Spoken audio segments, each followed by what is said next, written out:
दोस्तों, आज मैं आपको अपनी कहानी सुनाने जा रही हूँ जिसे सुनकर आपके रोंगटे खड़े हो जाएंगे। मेरा नाम शालिनी है। मैं बेहद खूबसूरत थी और इसी खूबसूरती ने मुझे कहीं के लायक नहीं छोड़ा। मैं बहुत ही गरीब परिवार से हूँ।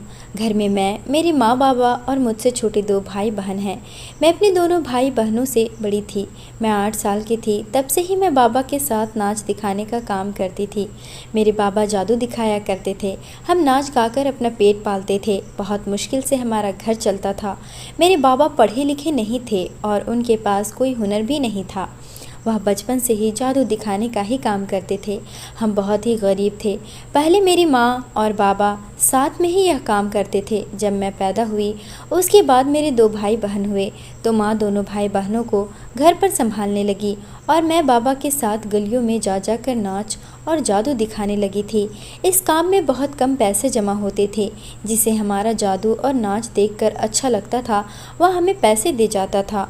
कोई देता था, कोई बिना दिए चला जाता था। लेकिन हम और क्या कर सकते थे। इतने से रुपए में ही हम अपना घर चलाया करते थे। हमारे पास रहने के लिए अच्छा घर भी नहीं था। हम कच्चे मकान में रहते थे। गरीब का कोई सहारा नहीं होता, कोई आगे पीछे नहीं होता। मेरी माँ का भी आगे पीछे कोई नहीं था। मैं अपने बाबा के साथ जब भी कहीं जाती तो अपने आसपास देखती कि बच्चे स्कूल से पढ़कर बाहर निकल रहे हैं। मैं उन सबको स्कूल के ड्रेस में देखती तो मुझे ऐसा लगता कि काश मैं भी पढ़ती। मेरे पास भी इतने पैसे होते, मेरे बाबा पास इतने पैसे होते कि वह मुझे स्कूल में पढ़ा सकते। लेकिन मेरे बाबा पास इतने पैसे नहीं थे कि वह मुझे पढ़ा सकते थे। मुझे अच्छी स्कूल में हमारा क्या पढ़ना और क्या लिखना सब बराबर था। अगर मैं सरकारी स्कूल में भी पढ़ती तो मेरे बाबा का साथ कौन देता। हमारे पास जो 2 वक्त का खाना आता था वह भी शायद नहीं आता, क्योंकि बाबा अकेले खेल नहीं दिखा सकते थे। उसमें एक साथी की ज़रूरत होता है। अगर मैं अपने बाबा का साथ नहीं देती तो हम भूख से मर जाते। खैर, धीरे धीरे वक्त इसी तरह गुजरता गया और मैं 18 साल की हो गई। आज हम शहर जा रहे थे अपना खेल दिखाने। मैं और मेरे बाबा और मेरा छोटा भाई गोलू, हम तीनों साथ में निकल गए शहर की तरफ। मेरा भाई गोलू था तो बहुत छोटा, लेकिन बातें वह बहुत बड़ों जैसा करता था। गोलू मुझसे बहुत प्यार करता था। मुझसे कहता, दीदी तुम ऐसे नाच मत दिखाया करो, मुझे अच्छा नहीं लगता है। मैं हंसकर उसकी बातें टाल दिया करती थी।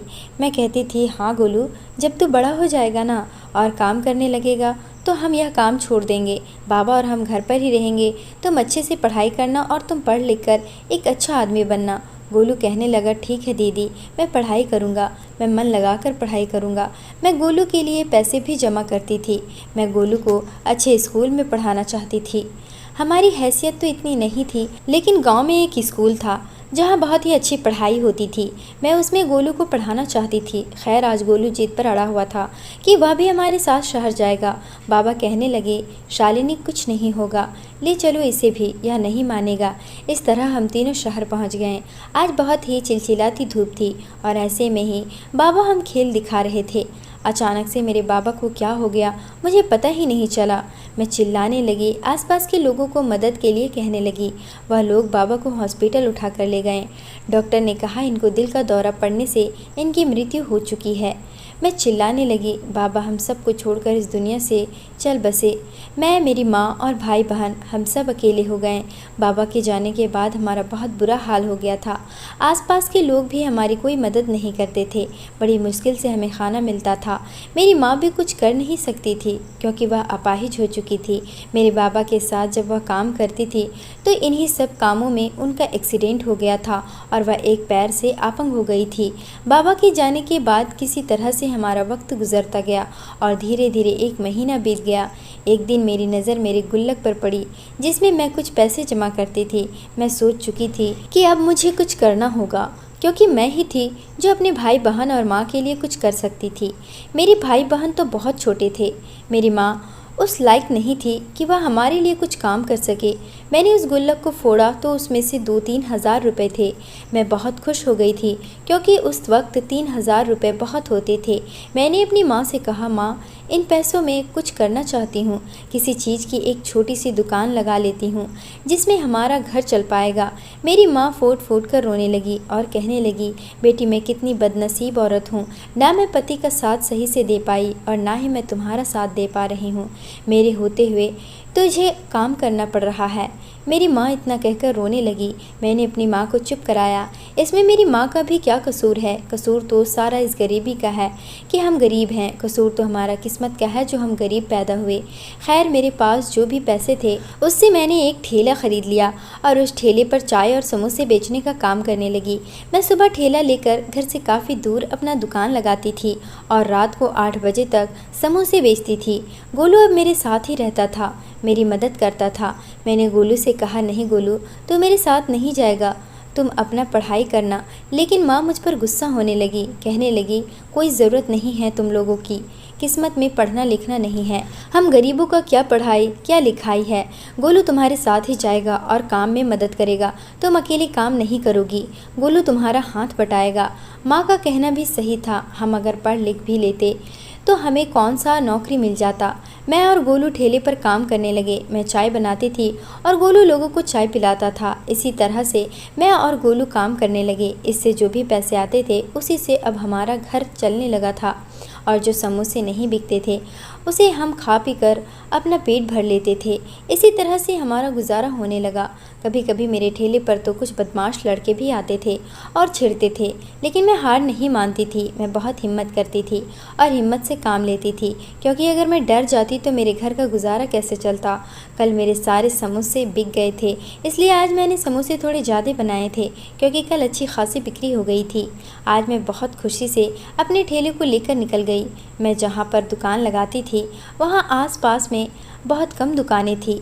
आज मौसम थोड़ा ख़राब था, लग तो नहीं रहा था कि बारिश होगा, लेकिन जब मैं ठेला लेकर निकल गई तो मौसम कुछ बारिश वाला होने लगा। काले काले बादल चारों तरफ घिर चुके थे। मैं घबरा गई कि अगर बारिश होने लगी तो मेरे सारे समोसे ख़राब हो जाएंगे। शायद इस बारिश में मेरे समोसे न बिके, और कुछ ऐसा ही हुआ। शाम हो गई, 2-4 लोग ही मेरे ठेले पर आए। रात काफ़ी हो चुकी थी। मैं इंतज़ार कर रही थी कि शायद समोसे बिक जाए, लेकिन नहीं बिकी, और इसी तरह इंतज़ार करते करते काफ़ी रात हो गई। रात के 9 बज चुके थे। गोलू अंधेरे से डरने लगा था। वह कह रहा था, चलो दीदी, बहुत रात हो गई है, अब दुकान बंद कर देते हैं, अब समोसे नहीं बिकेंगे। मैंने सारा सामान समेटना शुरू ही किया था कि सामने गाड़ी आकर रुकी, जिसमें 3 लड़के सवार थे। वह तीनों गाड़ी से उतरे और ठेले के पास आए।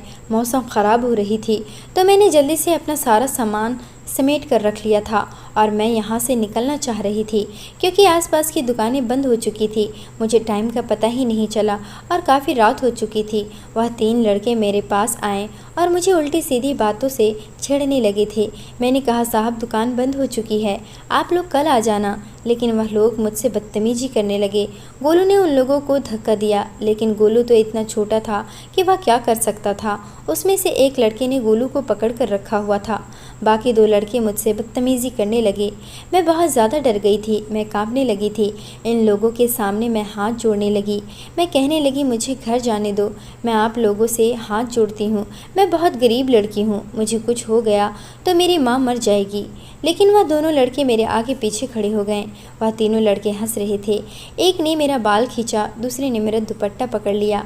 मैंने उन लोगों से रो रो कर विनती की कि मुझे घर जाने दो, मुझे घर जाने दो, मैंने तुम लोगों का क्या बिगाड़ा है, तुम लोग मेरे साथ ऐसा क्यों कर रहे हो। वह लड़के कहने लगे, अरे कुछ बिगाड़ा नहीं है तुमने, हम तुम्हें बिगाड़ने आए हैं। गुस्से से मैंने एक लड़के को थप्पड़ मारा कि तभी उस लड़के ने मुझे ज़मीन पर गिरा दिया और मेरे ऊपर आ गया। गोलू भी चिल्ला रहा था और मैं भी। अचानक से एक कार तेजी से हमारे सामने आया और मेरे ठेले के पास ही खड़ा हो गया। वह तीनों लड़के घबरा गए। गोलू को और मुझे छोड़कर वह तीनों लड़के भाग गए। मैं उस कार की तरफ देखने लगी।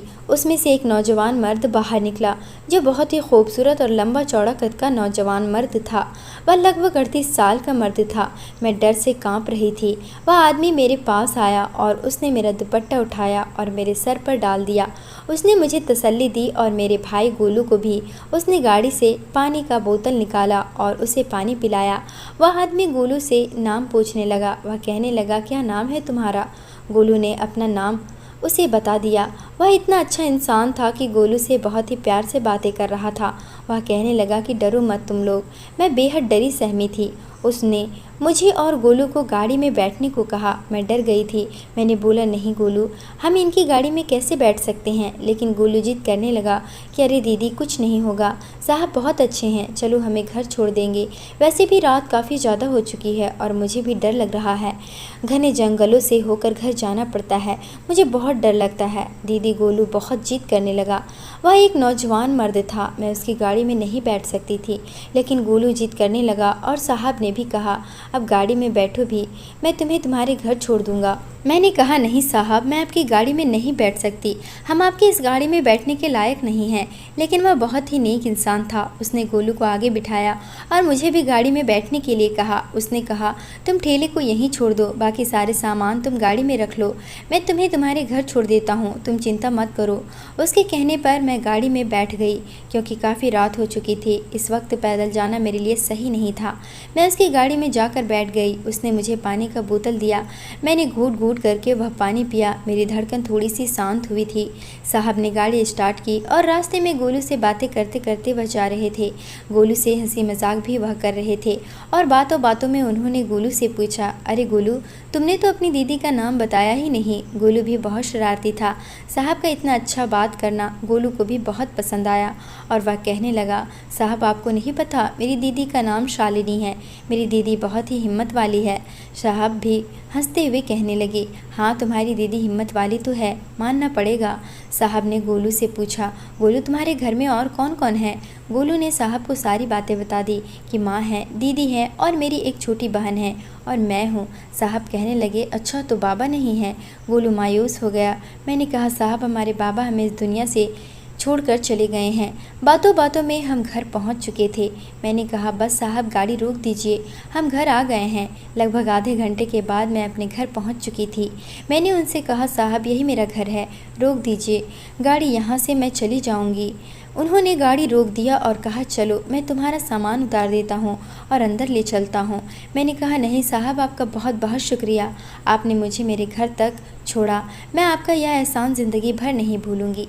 लेकिन वह मेरी बात नहीं माने और उन्होंने गाड़ी से सारा सामान उतारा और मेरे घर के अंदर ले आए। माँ मुझे देखकर मुझसे लिपट कर रोने लगी। मैं भी अपनी माँ के गले लगकर रोने लगी। आज अगर साहब ना आते तो मेरा क्या होता, वह लड़के मेरे साथ ना जाने क्या करते, भगवान ही जानता। साहब ने गाड़ी से सारा सामान उतारा और मेरे घर के अंदर रख दिया। मेरी माँ ने भी साहब का धन्यवाद किया। साहब ने इतने अच्छे से मेरी माँ से बातें की कि मैं हैरान थी कि इतनी बड़ी होकर भी साहब में ज़रा भी गुरूर और घमंड नहीं है। साहब ने माँ से इजाज़त ली और वह चले गए। जाते जाते साहब ने गोलू से कहा, गोलू आज से मैं तुम्हारा और तुम मेरे दोस्त हो। गोलू भी बहुत खुश था साहब से मिलकर। कहने लगा, हाँ साहब जी, आप मेरे ठेले पर आओगे ना। साहब ने कहा, हाँ ज़रूर आऊँगा। इतना कहकर वह चले गए। मैंने इशारे से गोलू से कहा, गोलू जो भी हम लोगों के साथ हुआ वह माँ को नहीं बताना। गोलू ने कहा कि ठीक है दीदी, नहीं बताऊंगा। गोलू ने मेरी बात मान ली और माँ को हमने कुछ भी नहीं बताया। समोसे जो भी बचे हुए थे मैंने उसे अपने भाई बहनों को दिया और माँ को दिया और मैंने खाया। हम सब खाकर एक जगह पर सो गए थे। मैं रात भर करवटें बदलती रही, मुझे नींद ही नहीं आ रही थी। वह तीनों लड़कों का चेहरा मेरे सामने घूम रहा था। अगर साहब ना आते तो मेरा क्या होता। साहब बड़े ही नेक दिल के मालिक थे। पता नहीं कौन थे, कहाँ से आए थे, यह भगवान ही जानता है। मैंने उन्हें पहले कभी नहीं देखा था। सुबह हुई तो मैं फिर से समोसे बनाई और मैंने रिक्शा मंगाई और रिक्शे में मैंने सारे सामान को रखा। गोलू और मैं रिक्शे से अपनी दुकान आए। मैंने ठेले में सारा सामान सजाया। थोड़ी देर बाद एक दो लोग आए और चाय पीकर चले गए। अचानक से मुझे कल रात की बातें याद आने लगी और उन लड़कों का चेहरा मेरे सामने घूमने लगा। तभी साहब का चेहरा भी मेरी आंखों के सामने आ गया। उनका चेहरा देखकर ही पता नहीं क्यों मेरे चेहरे पर मुस्कुराहट आ गई। तभी गोलू ने मुझे आवाज़ लगा दिया, कहने लगा, दीदी साहब। मैंने कहा, क्या साहब कर रहे हो, चुप करो, मेरी तरह तुम भी साहब के बारे में सोचने लगे हो क्या। गोलू कहने लगा, नहीं दीदी, सच में साहब आए हैं, देखो तो उनकी गाड़ी। मैंने पलटकर देखा तो वाकई में साहब सामने थे। वह अपनी गाड़ी से उतरते हैं और मेरे पास ही आते हैं। मैं घबरा जाती हूँ। वह मेरी तरफ ही बढ़ते हुए आते हैं। दिन के उजाले में मैंने उन्हें देखा तो मेरी आंखें खुली की खुली रह गई थी, क्योंकि वह बहुत ही खूबसूरत थे। सूट वूट पहने हुए थे। वह मेरे पास आए और कहने लगे, अरे तुमने तो कल मुझे समोसा खिलाया ही नहीं था। मैंने तुम्हारा मदद किया, कम से कम समोसा तो खिला देती। चलो कोई बात नहीं, आज मुझे समोसे खिलाओ। मैंने कहा जी साहब। मैंने उन्हें समोसा बना कर दिया और चाय बना कर दिया। उन्होंने मेरी चाय और समोसे की बहुत तारीफ़ की। साहब जी अब तो रोज़ाना मेरे ठेले पर आने लगे थे। गोलू और साहब जी में बहुत अच्छी दोस्ती हो गई थी। इतने बड़े आदमी होकर वह मेरे ठेले पर समोसे और चाय पीते थे। मुझे बहुत खुशी होती थी कि इतने अमीर होकर वह मेरे ठेले पर समोसे खाते हैं और चाय पीते हैं। इसी तरह से धीरे धीरे वक्त गुजरता गया। साहब जी अब रोज़ाना मेरी दुकान पर आते। गोलू के लिए ढेर सारी चॉकलेट्स और मिठाई ला देते थे। एक दिन वह चाय पी रहे थे कि तभी अचानक से उनके मोबाइल में किसी की फ़ोन आई थी। पता नहीं फ़ोन पर किसने क्या कहा, वह फ़ौरन ही चाय का कप रखे और तुरंत ही चले गए। मैं भला उनसे क्या पूछ सकती थी। मैंने उनसे कुछ भी नहीं पूछा, वह चले गए बिना कुछ बोले। कई दिनों तक वह हमारी दुकान पर नहीं आए थे। लगभग 15 से 20 दिन हो गए थे, लेकिन वह मेरी दुकान पर नहीं आ रहे थे। शायद मेरी भी आदत हो चुकी थी उन्हें देखने की। ऐसा क्यों था मुझे नहीं पता, लेकिन यह सच था कि मुझे भी उन्हें देखने की आदत हो गई थी। खैर मुझे लगा शायद वह कुछ दिनों के लिए इस गांव में आए होंगे। गोलू भी अब चुप सा रहने लगा था। गोलू साहब जी को बहुत पसंद करता था। खैर मैं अपना काम करती रही और वक्त इसी तरह गुजरता गया। आज मुझे कुछ अजीब लग रहा था। पता नहीं क्यों आज गोलू की तबीयत भी कुछ ठीक नहीं थी, इसलिए दुकान पर आज मैं अकेली चली आई। आज मैंने ज़्यादा समोसा नहीं बनाया था क्योंकि आज मैं अकेली थी। थोड़ी ही समोसा बना कर आई थी और आज मेरे सारे समोसे बिक गए। मैंने अपना सामान को समेटा। रात के 8 बज चुके थे। लगभग घर पहुंचने में आधा 1 घंटा लग जाता था। मैंने अपना सामान समेटा और घर के लिए निकल गई। घर जाते वक्त बीच में थोड़ी सी जंगल पड़ती थी। थोड़ा सा मुझे डर लगता था, लेकिन मैं हिम्मत करती थी क्योंकि मेरे बाबा बहुत ही हिम्मत वाले थे। मैं और मेरे बाबा हम रात के 10-11 बजे भी खेल दिखाकर घर आते थे, इसलिए मेरे बाबा ने मुझे कभी भी डरना नहीं सिखाया था। खैर मैं साहब के बारे में सोचते हुए जा रही थी, तभी रास्ते में वही 3 लड़के बाइक पर होते हैं।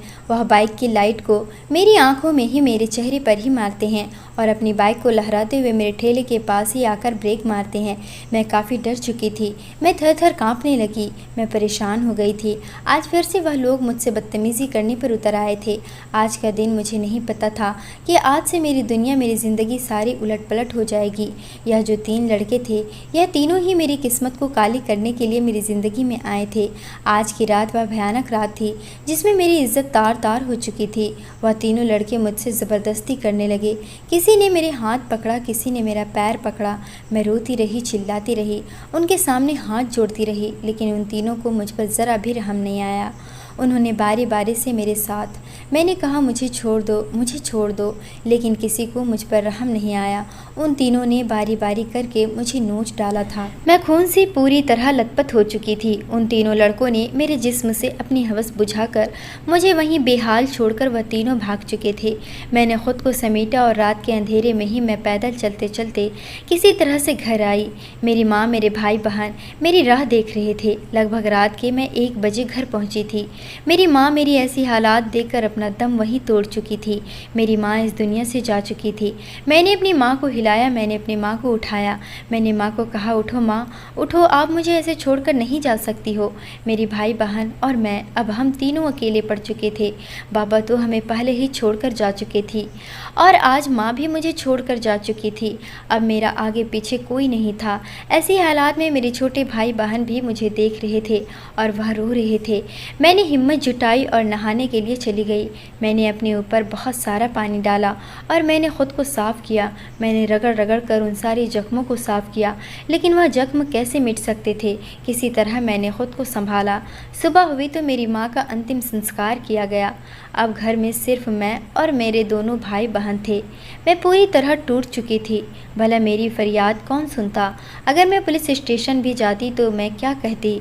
उन तीनों लड़कों को मैं पहचानती भी नहीं थी, ना ही मैं उसे जानती थी कि वह लोग कहाँ से आए थे।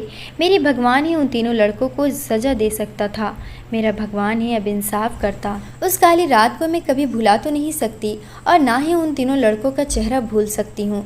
मैं अपनी ज़िंदगी से पूरी तरह हार चुकी थी। मैंने खुद को घर में बंद करके रख लिया था।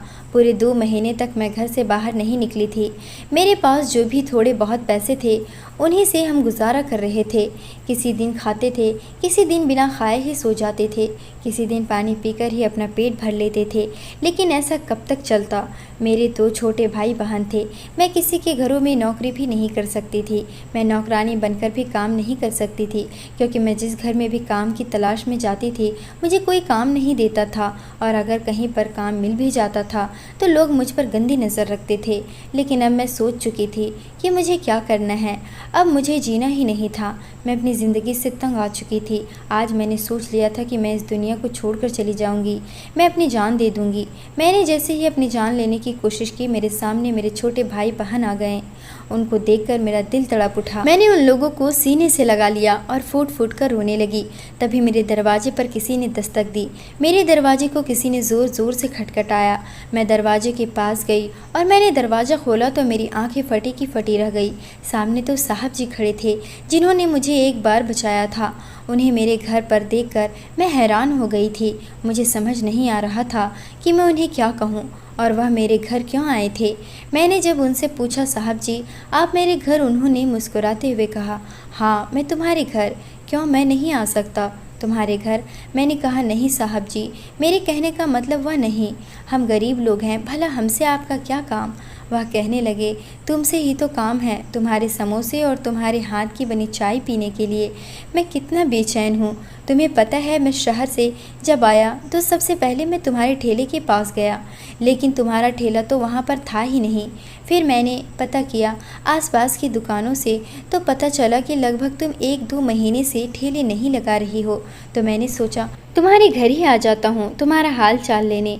अंदर नहीं बुलाओगी? मैंने कहा, जी साहब जी बैठिए। तभी गोलू ने साहब जी को देख लिया। वह तो साहब जी को देखकर खुशी से नाचने लगा था और जाकर वह साहब जी के गले से लिपट गया।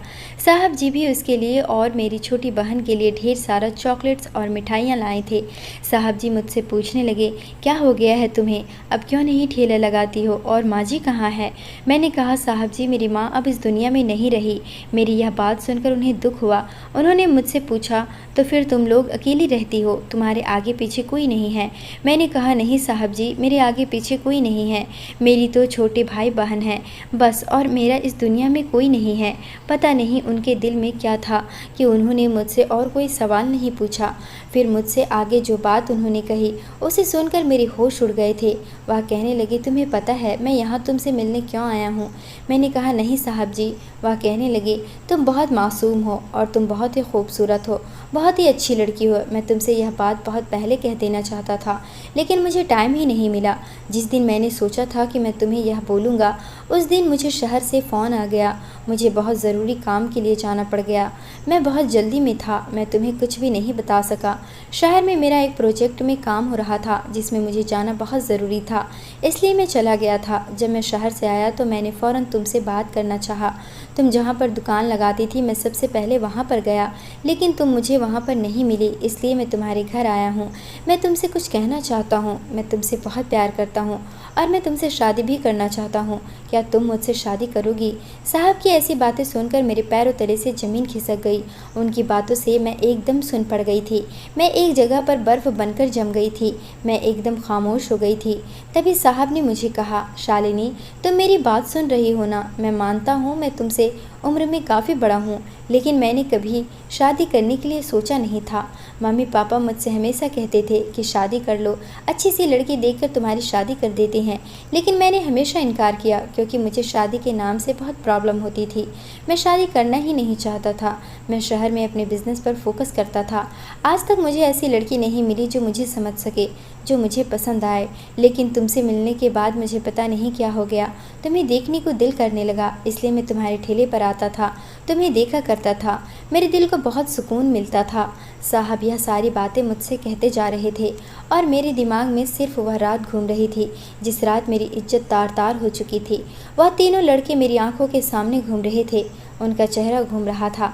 साहब ने जब मुझसे शादी की बात की, उन्होंने मुझसे प्यार की बात की, तो वह काली रात मेरी आंखों के सामने आ गई। मुझे साहब की उम्र से कोई दिक्कत नहीं था। मुझे साहब बहुत अच्छे लगते थे और नेक दिल इंसान लगते थे। साहब मुझे बहुत पसंद थे, मैं उन्हें बहुत पसंद करती थी। उनकी उम्र मायने नहीं रखती थी मेरे लिए। लेकिन क्या साहब को अगर पता चले कि 3 लड़कों ने मिलकर मेरे साथ ज़बरदस्ती की है, तो क्या साहब मुझसे शादी करेंगे? क्या साहब मुझसे प्यार करेंगे?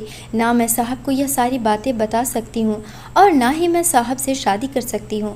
मैं साहब से यह सारी बातें कैसे कह सकती हूँ? मैं साहब को धोखा भी नहीं दे सकती। यह सारी बातें मैं सोच ही रही थी कि तभी साहब ने मुझे कहा, अरे क्या हुआ, तुम खामोश क्यों हो? मैं तुम्हारे साथ शादी करके तुम्हारे भाई बहन को भी अपने साथ लेकर जाऊँगा, उन्हें अकेला छोड़ने के लिए नहीं कह रहा। तुम उन लोगों की टेंशन मत लो और उन दोनों का मैंने सोच लिया है, उन्हें बहुत अच्छी स्कूल में भी पढ़ाऊंगा। तुम नहीं चाहती तुम्हारी भाई बहन अच्छे स्कूल में पढ़े, उन्हें उनकी अच्छी परवरिश हो। मैंने अपने भाई बहन के बारे में सोचा। मेरे दिमाग में ख्याल आया कि मैंने तो यह सोचा ही नहीं था कि साहब से अगर मेरी शादी हो गई तो मेरे भाई और बहन का भविष्य सुधर जाएगा। वह लोग बड़े स्कूल में पढ़ेंगे और बहुत ही अच्छे इंसान बनेंगे। अपने भाई बहन के बारे में सोचकर मुझे दिल में ख्याल आया कि मैं साहब से शादी कर लूँ, लेकिन मैं साहब को धोखा नहीं दे सकती थी। साहब कहने लगे, शालिनी मैं चलता हूँ, सोचकर तुम ज़रूर बताना, मैं कल फिर आऊँगा। मैंने हाँ में सर हिला दिया और मैं अपने भाई बहन के साथ सिमटकर बिस्तर पर आकर लेट गई। सुबह हुई तो मेरी आँख खुली और जब मैंने दरवाज़ा खोला तो सामने साहब की गाड़ी खड़ी थी और साहब गाड़ी में बैठे हुए थे। मैंने दरवाज़ा खोला तो साहब के साथ कुछ लोग थे। वह लोग बहुत सारे सामान लेकर मेरे घर के अंदर आए। मैंने देखा कि बहुत सारी खाने पीने की चीज़ें थी और मेरे लिए बहुत सारे कपड़े थे।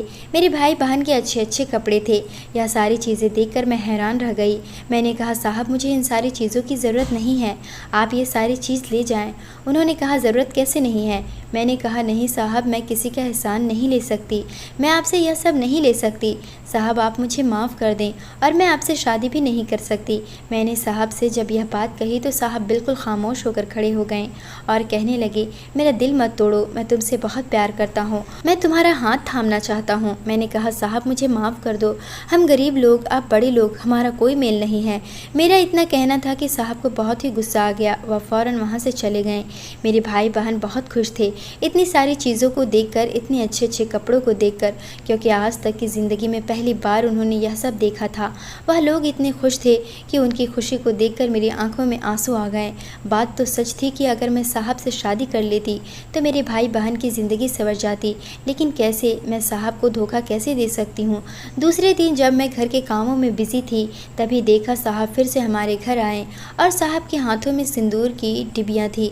वह मेरे करीब आए और मेरे कुछ भी बोलने से पहले उन्होंने मेरे मुंह पर अपना हाथ रख दिया और मेरी मांग में सिंदूर भर दिया। अब तुम हमारी पत्नी हो, मेरा सब कुछ तुम्हारा हुआ, अब हम दोनों बराबर हैं ना? मैं अमीर हूँ ना, तुम गरीब हो, समझी? अब तुम मेरे साथ मेरे घर चलोगी। उन्होंने मेरा हाथ पकड़ा और मेरे दोनों भाई बहन को गाड़ी में बिठाया और अपने घर लेकर चले गए। मैं डर रही थी, पता नहीं साहब के घर में कौन कौन होंगे। तभी एक बड़े से घर के सामने साहब का गाड़ी रुकी। साहब ने कहा, शालिनी यह मेरा घर है, चलो अंदर चलते हैं। उन्होंने मेरा हाथ पकड़कर मुझे गाड़ी से नीचे उतारा। मेरे भाई बहन मेरे साथ ही थे। मैंने अपने सर पर दुपट्टा रखा और मैं खामोशी से खड़ी थी। उन्होंने दरवाज़ा खोला तो सामने एक औरत खड़ी थी, उनके साथ एक मर्द भी था जिनकी बड़ी बड़ी मूछें थी। उन्होंने जब मुझे देखा, मेरी मांग में सिंदूर देखा तो वह औरत साहब पर गुस्सा करने लगी। कहने लगी, यह क्या हरकत है? यह लड़की कौन है? साहब ने कहा, माँ यह मेरी पत्नी है, आप कहते थे ना शादी कर लो, लो आज मैंने शादी कर लिया। वह औरत बहुत खुश हो गई थी, लेकिन साहब पर गुस्सा भी कर रही थी कि अगर तुम बता देते तो मैं तुम्हारी शादी धूमधाम से कराती। मैं तुम्हारी शादी को लेकर कितनी खुश थी, लेकिन तुमने मेरे मेरे सारे अरमानों को मिट्टी में मिला दिया। साहब ने अपनी माँ को मनाया तो उसकी माँ मान गई। वह कहने लगी, खैर जाने भी दो, वह औरत बहुत अच्छी थी। उसने मुझसे मेरे माँ बाप के बारे में पूछा। मैं खामोश हो गई। साहब ने कहा, यह अनाथ है, इसके माँ बाप नहीं हैं, बस इसके भाई बहन हैं। साहब ने मेरे भाई बहन को अपनी माँ से मिलवाया। उस औरत ने मेरे भाई बहन को भी बहुत प्यार दिया और एक कमरे में उन दोनों को ले जाकर बिठा दिया। उनका कहना था कि बड़ों के बीच बच्चों को नहीं रखते। साहब की माँ और उनके पापा दोनों ही खुश थे। दोनों ने मुझे आशीर्वाद दिया। ऐसा परिवार मैंने पहली बार देखा था। साहब के माँ पापा कितने अच्छे हैं। उन्होंने मुझे एक्सेप्ट कर लिया, मेरे बारे में कुछ भी जानने की कोशिश नहीं की। साहब ने अपनी माँ से कहा, माँ अरुण कहाँ है? उन्होंने कहा, अरुण अपने कमरे में है, जाओ शालिनी को अरुण से मिलवा दो। साहब ने मेरा हाथ पकड़ा और कहा, चलो मैं तुम्हें अपने भाई से मिलवाता हूँ। मेरा एक भाई भी है, मेरा जिगर का टुकड़ा है, मैं उससे बहुत प्यार करता हूँ, मैं उसके लिए कुछ भी कर सकता हूँ। मैंने कहा, साहब जी आपका परिवार बहुत ही अच्छा है, आपके माँ पापा बहुत ही अच्छे हैं। साहब ने मुझे डांटा और कहा, तुम मुझे अब साहब जी कहना बंद करो, मेरा नाम शेखर है, समझी? मैंने कहा, जी साहब जी। उन्होंने फिर से मुझे डांट लगाया। फिर से साहब जी बोले, शेखर जी। मेरे होठों पर हंसी आ गई। मैंने कहा, जी शेखर जी। उन्होंने कहा, चलो मैं तुम्हें अरुण से मिलवाता हूँ। वह हमेशा कहता था, शादी कर लो, शादी कर लो। उसे शादी करने का बड़ा शौक था, लेकिन मेरी वजह से वह कुंवारा है। माँ कहती थी, जब तक शेखर का शादी न हो जाए अरुण का शादी नहीं हो सकता। अरुण बस बदमाशी करता फिरता था, अपने दोस्तों के साथ बस बदमाशी ही करता रहता था। पहले वह बहुत ही चंचल मिजाज का था, लेकिन अचानक से एक दिन उसका एक्सीडेंट हो गया और उसके दो दोस्त इस दुनिया से चले गए। तब से शेखर बहुत ही खोया खोया रहता है, हमसे ज़्यादा बात भी नहीं करता, हमारे साथ बैठता भी नहीं है, बस कमरे में रहता है और कहता है मुझे अकेला रहना पसंद है। शेखर जी ने अपने भाई के कमरे में मुझे लेकर गए। शेखर जी का भाई अरुण कमरे में बैठा अपनी मोबाइल चला रहा था। शेखर जी जब मुझे उनके कमरे में लेकर गए तो उन्होंने आवाज़ दिया। अरुण जब पीछे मुड़कर देखा तो मेरे सर पर आसमान टूट पड़ा, क्योंकि यह उन तीनों में से एक लड़का ये था जिसने मेरे साथ ज़बरदस्ती की थी और मुझे देखकर उसकी भी आंखें फटी की फटी रह गई थी। मैं थर थर काँपने लगी थी, मेरे पैर हाथ ठंडे हो रहे थे। वह काली रात फिर से मेरी आंखों के सामने आ गए थे। किस्मत ने मुझे कैसे मोड़ पर लाकर खड़ा कर दिया था। मैं एकटक अरुण को देखी जा रही थी। अरुण भी खामोश चुपचाप खड़ा था। तभी शेखर जी ने कहा, अरे अरुण क्या हो गया? अपनी भाभी से नहीं मिलोगे? यह है शालिनी, तुम्हारी भाभी, चलो हाय करो भाभी को। अरुण मेरे सामने आया और उसने मुझे हेलो कहा। मैंने अपना मुंह मोड़ लिया। शेखर जी कहने लगे, क्या हुआ शालिनी, यह मेरा भाई है अरुण, चलो हाथ मिलाओ। मैंने कहा, शेखर जी मेरी तबीयत कुछ ठीक नहीं लग रही है, मुझे कोई कमरा दे दो, मैं आराम करना चाहती हूँ। शेखर जी कहने लगे, अच्छा ठीक है, तुम लोग बाद में मिल लेना, चलो अभी पहले आराम करो। शेखर जी मुझे अपने कमरे में लेकर गए। मैंने अब तक शेखर जी को कुछ भी नहीं बताया था। शेखर जी मुझे कमरे में बिठाकर फ्रेश होने के लिए बाथरूम चले गए। तभी अरुण कमरे में आया। मैंने अरुण को देखकर अपना मुंह मोड़ लिया। अरुण कहने लगा, देखो हमने तुम्हारे साथ जो भी किया है उसके लिए मैं माफ़ी मांगता हूँ, मुझे माफ़ कर दो। मेरे भाई को यह सब मत बताना, भाई मुझे जान से मार देगा। वह मुझसे जितनी मोहब्बत करता है, जितना लोगों को प्यार बांटता है, उतना ही उसमें गुस्सा भरा हुआ है। अगर उसे पता चल गया कि मैंने इतना बड़ा पाप किया है तो वह मुझे जान से मार देगा। देखो मुझे माफ़ कर दो, अब तुम मेरे भाई की पत्नी हो, मैं तुमसे माफ़ी मांगता हूँ। उस दिन के लिए मैं इन सब में शामिल नहीं होता। मेरे वह दोस्त, उन्होंने मुझे भड़काया था। मैंने कभी किसी लड़की के बारे में गलत नहीं सोचा था। वह लड़के हमेशा गलत कामों में रहते थे, हमेशा लड़कियों को छेड़ते रहते थे। उनके साथ रहते रहते मैं भी थोड़ा सा बिगड़ गया। वो दोनों ने ही मुझे भड़काया था। शालिनी मुझे माफ़ कर दो। मैंने जब से तुम्हारे साथ वह सब किया है उस दिन से मैंने चैन से एक रात भी नहीं सोया हूँ। मैं भगवान से हर रात माफ़ी मांगता हूँ, मुझे माफ़ कर दो। अरुण मेरे पैरों में गिर गया और मुझसे माफ़ी मांगने लगा। मैंने कहा, अरुण मैं तो तुम्हें माफ़ कर दूँगी, क्योंकि तुम्हें सज़ा मैं नहीं मेरा भगवान देगा, लेकिन तुम ही बताओ क्या तुम्हारा भाई तुम्हें माफ़ करेगा, मुझे माफ़ करेगा? मैंने तुम्हारे भाई को इस बारे में कुछ भी नहीं बताया है। अगर उन्हें पता चलेगा मेरे बारे में तो क्या तुम्हारा भाई मुझे अपनाएगा? वह तो मुझे धक्के मार कर इस घर से निकाल देगा। तुम ही बताओ, मैं इस बोझ के साथ हूँ। मैंने शेखर जी को अब तक कुछ भी नहीं बताया है। मैं बहुत बड़ी बोझ के साथ इस घर में आई हूँ। मैंने शेखर जी से शादी के लिए इनकार किया था, लेकिन उन्होंने मेरी मांग में सिंदूर भर दिया। मैं मजबूर हूँ। शेखर जी बहुत ही नेक दिल और बहुत ही अच्छे इंसान हैं। मैं उन्हें धोखे में नहीं रख सकती, मुझे उन्हें बताना होगा। और मुझे यह भी बताना होगा उन तीनों लड़कों में एक तुम भी थे। वह मेरे पैरों में गिर गया और मुझसे माफ़ी मांगने लगा। कहने लगा, प्लीज़ शालिनी, भाई को मत बताना इस बारे में, तुम भी मत बताओ, अपनी ज़िंदगी की नई शुरुआत करो भाई के साथ। देखो तुम एक बार सोच लो, आगे तुम्हारी मर्जी। यह कहकर अरुण जा चुका था और मैं उलझन में थी कि मैं क्या करूं, शेखर जी को सारी सच्चाई बताऊं या नहीं। दोस्तों, अब आप ही मुझे बताओ, क्या मुझे शेखर जी को सारी सच्चाई बतानी चाहिए या इस सच्चाई को छुपाकर मुझे आगे बढ़ जाना चाहिए। लेकिन शेखर जी से यह धोखा होगा। अगर मैंने यह सच्चाई शेखर जी को नहीं बताया तो यह शेखर जी के साथ धोखा होगा। दोस्तों, अब आप ही बताएं मुझे आगे क्या करना चाहिए। उम्मीद करती हूँ आपको हमारी कहानी पसंद आई होगी। कहानी पसंद आई है तो वीडियो को लाइक करें, चैनल पर नए हैं तो चैनल को सब्सक्राइब करें।